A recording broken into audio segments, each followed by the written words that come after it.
Alright, YouTube. Today we're gonna be at the Young Dolph Gone but Never Forgotten tribute to the life of Memphis legends before they were famous. Rest in peace, Young Dolph. I mean, shit, I don't really know him like that, but you inspired a lot of people, I guess. I mean, shit. Let's see what this video about. But before we get into the video, make sure you guys comment, like, subscribe. If there's any videos you guys want me to react to, drop it down in the comment, or you're gonna get a black eye. I'm not playing with you. Sick of it, man. Y'all don't know how to come. Memphis-based rapper Young Dolph is in the news today for all the wrong reasons. In fact, the worst possible ones. He was tragically gunned down and killed on the afternoon of November 17th outside of a local Memphis bakery. At this point, there has been no suspect named, and police are still working to figure out a possible motivation for the killing. Dolph first emerged into the mainstream as an exciting new voice in the Memphis rap scene about 5 years ago with his debut studio album, King of Memphis. Since then, he released a further 7 albums while guiding a talented roster of young rappers signed to his paper route empire. It was a remarkable turnaround for a young man whose parents had to give him up as an infant and ship him off to his grandmother's due to their substance abuse issues. Today, we're going to reflect on his story and try to understand how we wound up here, mourning the loss of one of hip-hop's most talented acts, Young Dolph.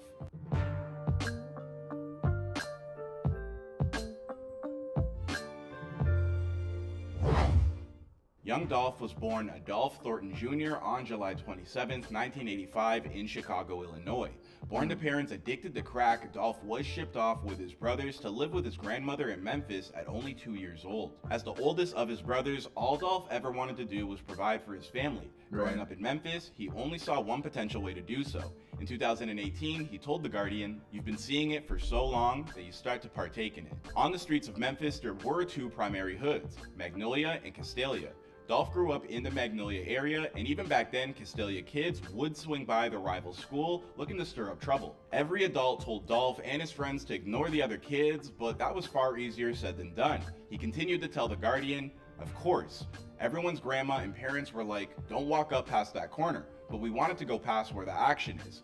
We were in 4th, 5th, and 6th grades, seeing this living hell." When Dolph was just 9 years old, he watched from his grandmother's window as a man was killed in a drive-by shooting right outside his own home. It was a memory that Dolph would later turn into a hard-hitting lyric to his single Preach, a track that would usher in his rap career and allow him to start charging more than $20,000 per gig. After developing his passion for music throughout his teenage years, Young Dolph determined that a career in hip-hop was his best way out of the streets of Memphis. Around 2008, shortly after graduating high school, he began releasing a series of mixtapes of he and his friends freestyling with one another. Back then, he dropped these tapes under his own Paper Route Empire label, and over the course of his career, he had eventually funneled over $3 million into both his career and label. By 2014, Dolph was steadily picking up steam while still relegated to nightclubs in smaller cities like Pensacola, Florida, where he could earn as much as $72,000 a week performing.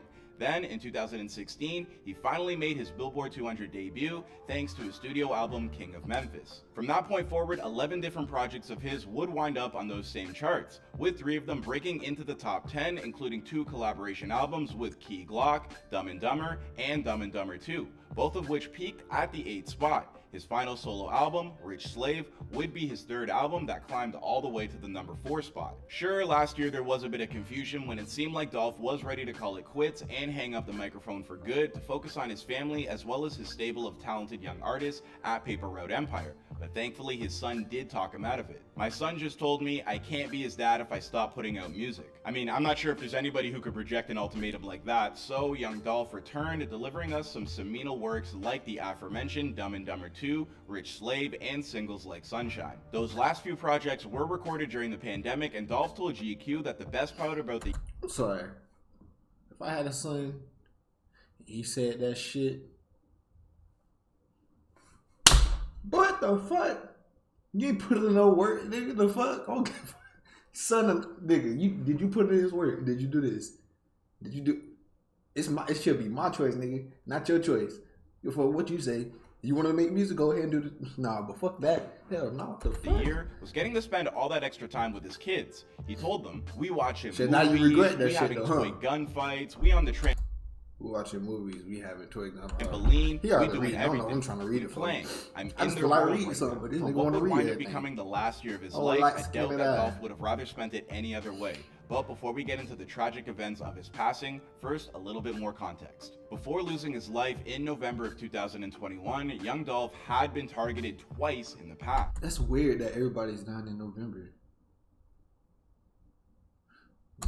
Both events occurred in 2017, and many have speculated that allegedly the rapper Yo Gotti was involved. Gotti is a veteran rapper from the same city as Dolph, so it seems like these two should have something in common and maybe even share some love for one another, but that just simply is not the case. Text message showing y'all this from all this back and forth for a year and a half, 2 years of, I need to sign Dolph.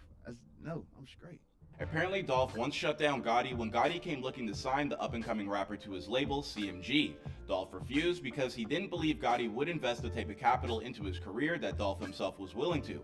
But what started off as a slight diss somehow snowballed into something much more. In February of 2017, Dolph dropped the diss track, Play With Yo Bitch, where he taunted Gotti over the failed deal. A few weeks later, Dolph's SUV was targeted by shooters in Charlotte, North Carolina. The car was absolutely riddled with bullets, but thankfully no one was hurt. Not wanting a killer story to pass him by, Dolph worked what happened into his new album called Bulletproof and recorded that sucker in just 3 days, creating artwork that showed himself standing on a lot littered with shell casings. And if I do say so myself, this is one of the hardest album covers ever. The project also features the song 100 Shots, in which Dolph taunts Gotti with the line, "How the f you miss a whole 100 shots?" The answer to that question would apparently be because Dolph had the foresight to custom build his SUV with bulletproof material for around $300,000. A short time later, CMG artist Black Youngsta turned himself in as a person of interest in the case, but refusing to admit having done the deed, saying, "I ain't fire nothing, I ain't seen nothing, I ain't do nothing."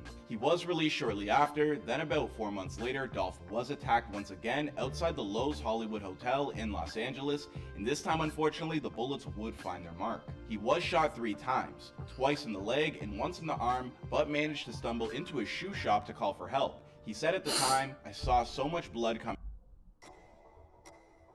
I used to see them watching, looking through my window. Black people killing each other, so damn stupid. Coming out, and I Sounds sat up against the retarded. wall. I really was paranoid because I didn't know if I was dehydrated or whatnot from drinking lean. At the time of the attack, Gotti's entourage was also staying at the same hotel. A friend of his, Corey McClendon, was later arrested for the attack on Dolph, but released the next day with no charges filed. As for Dolph, he was sent off to the hospital where he would spend the next few weeks recuperating from his extensive injuries, even filming parts of his music video for Believe Me while he was still an inpatient. When asked by The Guardian why people wanted him dead, Dolph replied, "You gotta ask them. But I ain't a person that lives in fear. You got some people who really worry about that kind of shit. I don't." On November 17th, 2021, in the early stages of the afternoon, young Dolph was visiting a local Memphis bakery that only a few days prior he had called his favorite in the entire city. Get some wood. Makita cook. Get the side. Go back around there. What you got? Chocolate chip. Don't hot. Just for you. Appreciate you, baby. Be safe. That clip was from 7 days before his untimely passing.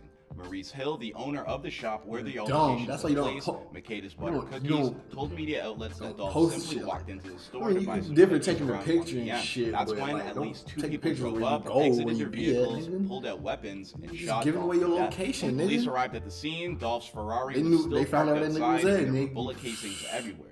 Suspects have yet to be named, but police have released Bruh. footage of the shooters who were wearing masks at the time of the attack. As news broke out about what happened online, people from all over flocked to the scene of the crime to see what had happened for themselves. Tensions flared and raw emotion was everywhere. At times, chaos broke out, especially when a car with another man who had apparently been shot drove into the crime scene. I don't care This how person was rich I taken am, away by paramedics. nigga, like, Unfortunately, not young finna Dolph did catch not me by survive myself. from It's his gonna be extensive either injuries, and he passed away at the age of pack only of family 36, members right behind leaves me, behind a rolling son deep and a with daughter. me, or We here up before they're security famous, guard, send our motherfuckers well I wishes trust type and shit. prayers out I to am young not gonna Dolph's be by family, myself, 'cause that especially shit his 2 dangerous. I'd rather children. fuck with you God by only knows yourself. how difficult these times must be for them right now. then you got black You know, people as killing far as black my people, you sound relationship with dumb. young Dolph's The music, fuck? I was a listener, but I think the thing that always Making stood out to your me black about people young getting Dolph nerds, is that nigga. he Y'all was supposed to be truly a good with each man other, of trying to help people each other. and Y'all always strong shooting each morals. other. I really You need got to share other this shit to be clip worried because I about. think it so well Lane encapsulates the history, man that nigga. young Dolph was. They fired 2 workers from a coffee shop for bumping my shit in the store.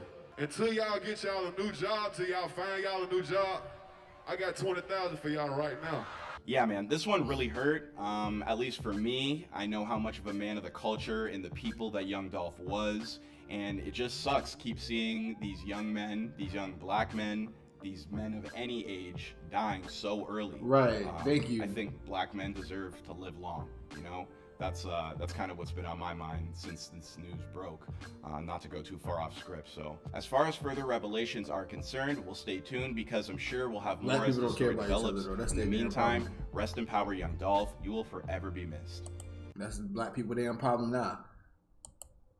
How the fuck y'all go around here killing each other? Like, man, if it was me, I'm trying to build you up. Like, nigga, you need it, I got you. Type shit. If I got it, I give it to you. All you gotta do is ask. But why the fuck y'all beefing and shit? Y'all in gangs don't even know what the fuck y'all doing, bro. Gangs not even made for what y'all making it for. Make your money, get where you need to be. Stop trying to kill each other. It's not about that. I mean, unless somebody just robbed you like 200,000 or something. Like, nigga, I understand. Like, you gotta go get your money back because nigga, you work hard for that. Man, let me stop talking. Anyways, guys, that's it for this video. Shit kind of low key pissed me off, but make sure you comment, like, and subscribe. If there's any videos you guys want to see me react to, make sure you drop them down in the comments, and I'll see you guys next time.